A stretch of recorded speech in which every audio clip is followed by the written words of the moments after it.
बोलिए शंकर भगवान की जय।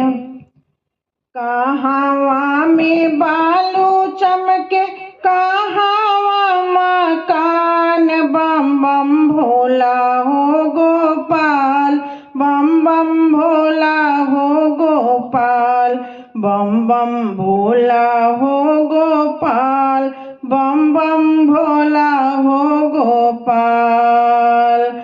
बगसर में बालू चमके राजघाट मकान, यारे राजघाट मकान, बम बम भोला हो गोपाल, बम बम भोला हो गोपाल, बम बम भोला हो